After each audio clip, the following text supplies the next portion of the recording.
Sir రేపు parliamentary party meeting ఉంది కదా. అందరికీ నమస్కారం.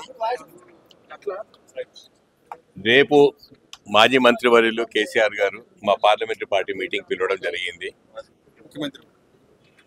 మాజీ ముఖ్యమంత్రి వర్యులు కేసీఆర్ గారు మా పార్లమెంటరీ పార్టీ మీటింగ్ పిలవడం జరిగింది. రేపు 12:30 అందరు ఎంపీలను రమ్మని చెప్పిండ్రు. సో అందరం మేము అక్కడ సార్ ఫామ్ హౌస్కి వెళ్తున్నాము. అక్కడ పార్లమెంట్ మాకు 31st నుండి బడ్జెట్ సెషన్ ఉంది, vote on account budget session ఉంది కాబట్టి దాని మీద డిస్కషన్స్ అవుతుంటాయి. సో రాబోయే సెషన్లో మేము ఏ విధంగా పార్టిసిపేట్ చేయాలో మాకు దిశానిర్దేశం కేసీఆర్ గారు ఇస్తారు. దానికి అనుగుణంగా మేము పార్టిసిపేట్ చేస్తాం. టాపిక్ ఎప్పుడైనా ఇప్పుడు ఎలక్షన్స్ టైం ఉంది కాబట్టి డెఫినెట్గా రాబోయే ఎలక్షన్ల గురించి కూడా డిస్కస్ చేస్తారని నేను అనుకుంటున్నాను. బేసికలీ కానీ పిలిచింది మాత్రం పార్లమెంటరీ పార్టీ మీటింగే కాబట్టి పార్లమెంట్ సెషన్ గురించి మాట్లాడతారు. దాంతో పాటు ఇది కూడా మాట్లాడతారు. చూద్దాం. 100% లేవని ఎత్తుతాం. నేనేమంటున్నట్టే వాళ్ళు బీజేపీ పార్టీ వాళ్ళు ఎంత సీరియస్ ఉన్నారు. కేంద్ర ప్రభుత్వం budget section vote on account పెట్టేసి ఇమీడియట్గా క్లోజ్ చేస్తారని కొందరు చెప్తున్నారు.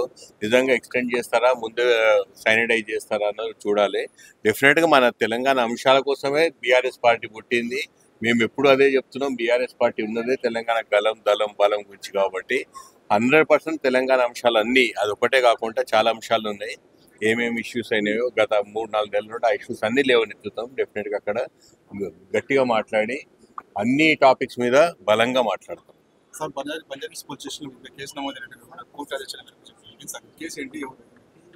కేసు పెట్టిన వాళ్ళు అడగండి, ఏమైంది, ఏం ఇష్యూ అయింది, ఎందుకు రంజిత్ రెడ్డి ఆయన ఫోన్ చేసినా ఆయన అడగండి. ఆయన ఆన్సర్ చేసాక నేను ఆన్సర్ చేస్తాను.